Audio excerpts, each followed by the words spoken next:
بسم الله الرحمن الرحیم. زیم محمد علی او د ماشومانو د تربیت په موضوع باندې په یو نوي سبق سره ستاسو د وړاندې حاضر یم. د ماشومانو د تربیت په هکله باندې نننۍ ویډیو کې به مونږ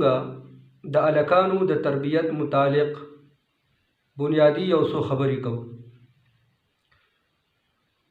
الله رب الجلال کله انسان ته چې اولاد ورکي نو یا هغه اولاد بچی دی نو یا به الک وي یا به جینۍ وي. نو څنګه چې د الک او د جینۍ د جسم ساخت چې دی نو هغه بدل وي، نو همدغه شانتي د هغوی د تربیت په باره کې د الک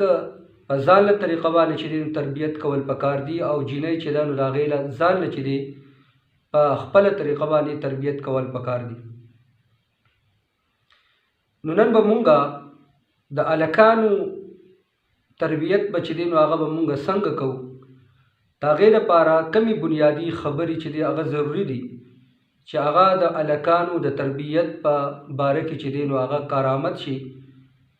او د ماشوم چې دی تربیت په صحیح معنو باندې وشي. د الکانو د تربیت په باره کې اولنۍ دا خبره یاد ساتل پکار دي چې مور و پلار اول دی هغه خپل کردار چې دی هغه برابر کړي،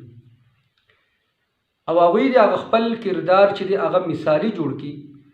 نو کله چې د مور و پلار کردار هغه مثالي، نو د هغې اثر به چې دی هغه به په ماشوم باندې هغه پرېوځي. ځکه چې ماشومان خپل مور او پلار ته ګوري او هغه کاپي کوي او بیا هغه عادتونه هغه په خپله باندې کوي. اوس که بالفرض د مور و پلار عادتونه هغه ښه وي او ماشوم چې دی هغه کردار او هغه عادتونه کاپي کوي او بیا په هغې باندې عمل کوي، نو دا د خوشحالۍ خبره ده. او که بالفرض د مور و پلار عادتونه او کردار غلط وي، نو ماشوم به هغه عادتونه او هغه کردار به کاپي کوي، نو دا یقینا چې دی نو دا د ماشوم دپاره ډیره خطرناکه خبره ده. نو د ماشوم په تربیت کې اولنۍ نمبر سیز هغه د مور و پلار خپل کردار چې دی هغه مثالي جوړ کړي، هغه بهترین جوړ کړي، چې د هغوی ماشوم کله د هغوی نه هغه عادت او کردار نقل کوي چې بیا د هغه په تربیت باندې ښه اثر پرې باسي او غلط اثر چې دی په هغه باندې ونه شي. په دې باره کې تاسو به یو واقعي چې دی بار به چې دی نو هغه په کتابونو کې په خپله هم کتلی وي، د علما نه به هم اورېدلی وي، او داسې د خپل د سکول د ټیچرانو وغیره نه به هم دا واقعه چې دی نو تاسو اورېدلی چې یو سړی د یو نیر په غاړه باندې روان و، او په نیر کې چې دی نو هغه ته مڼه په نظر باندې راغلل او هغه ډېر زیات وږی شوي هم.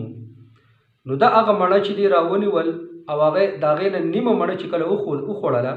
نو د سره لږ احساس پیدا شو چې دا مڼه خو دا خو زما نه وه،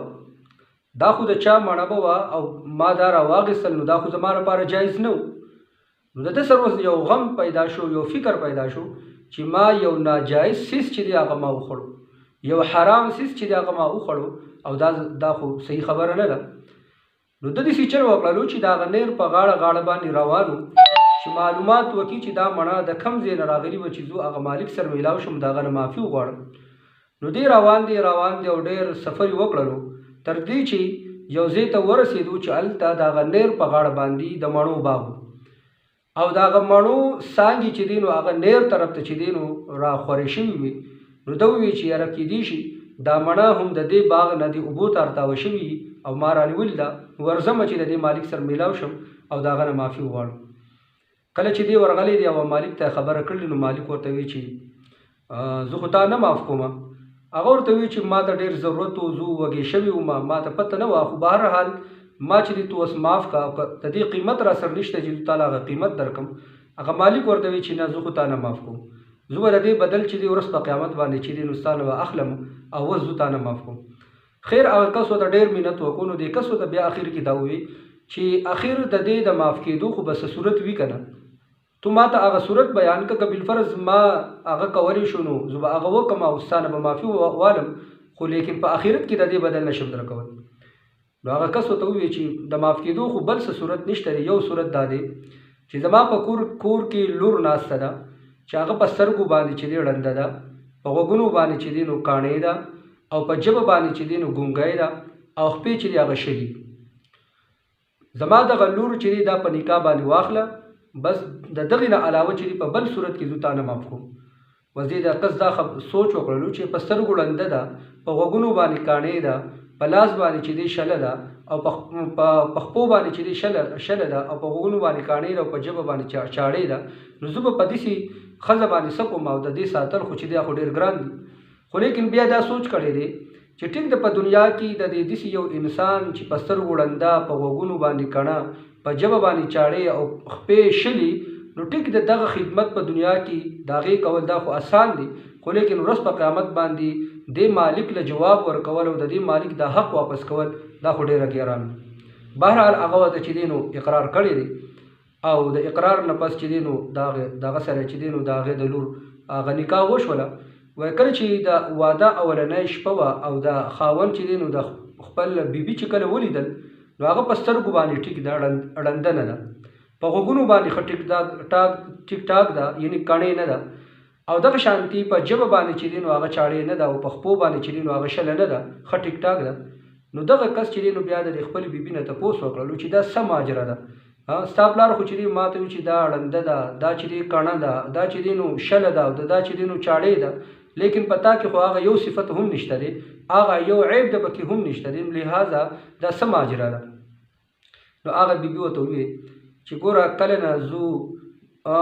پیغله شوي یم، نو ما پر خپلو سترګو باندې غیر محرم ته چې دی نه دي کتلي. نو زما پلار چې وی چې زما لور ړنده ده، نو هغه په دې اعتبار باندې چې په دې سترګو باندې هغه غیر محرم ته چې دی هغې نه دي کتلي، او دغه شانتي ما پر خپلو غوږونو باندې د غیر محرم اواز چې دی هغه نه دی اورېدلی، ما پر ژبه باندې د غیر محرم سره خبرې نه دي کړي، او ما پر خپو باندې چې دی د خپل کور نه بغیر د پلار د اجازت نه زه نه یم وتی. نو د دغې وجې نه زما پلار وایي چې هغه ړنده هم ده او هغه کاڼې هم ده او هغه چې دی هغه چاړې هم ده. نو د دغې وجې باندې چې دی دا خبره وکړله. نو بیا کتابونه لیکي چې کله الله رب ذوالجلال هغوی ته اولاد ورکړلو، نو هغه اولاد چې دی نن ما تا چې پېژنو هغه په نعمان ابن ثابت رحمه الله تعالی چې دا زمانه یو امام چې امام اعظم ابو حنیفه رحمه الله تعالی په نوم باندې یادېږي، او الله رب ذوالجلال د امام صاحب نه چې دی د دین چې دی یو ډېر لوی چې دی هغه خدمت چې دی اخیستی و. نو دغه بیبي ورته وویل چې زما پلار دا شرط لګولی چې زه به د خپل لور دا نکاح د داسې کس سره کوم چې هغه د الله نه یریږي، متقي پرهیزګار وي. نو زما پلار ته چې دی نو تو ډېر زیات متقي ښکاره شولې چې یو معمولي غونته کې مڼه او هغه هم نیمه د هغې باره کې ستا سره دومره احساس و چې د هغې د معافۍ دپاره چې دی نو تو راوتې وې او زمونږ کور ته چې دی هغه راورسېدې. نو زما پلار پوه شو چې هغه متقي او پرهیزګار انسان هغه هم دا دی. نو الله رب ذوالجلال بیا چې دوی له کوم اولاد وکړو هغه امام اعظم ابو حنیفه رحمه الله تعالی. نو چې کله مور او پلار پاک دامنه وي او مور او پلار کې تقوا او پرهیزګاري وي، نو د هغوی نه به چې دی نو بیا به د امام اعظم ابو حنیفه رحمه الله تعالی په شانتې اولاد به چې دی هغه پیدا کېږي. او که بالفرض مور او پلار هغه پاک دامنه نه وي، نو بیا به د هغوی نه چې دی ډېر خراب اولاد به چې دی هغه پیدا کېږي. نو اولنی نمبر د ماشومانو د تربیت او خاص کر د هلکانو په تربیت کې مور او پلار له چې دی کرداري مثال چې دی هغه جوړول پکار دی چې په خپله باندې هم د هغوی کردار صفا وي، په خپله باندې هم دوی د الله نه یریږي، په خپله باندې هم چې دی د دوی اخلاق هر څه برابر وي، نو د هغې اثر به چې دی بیا په اولاد باندې هم وي.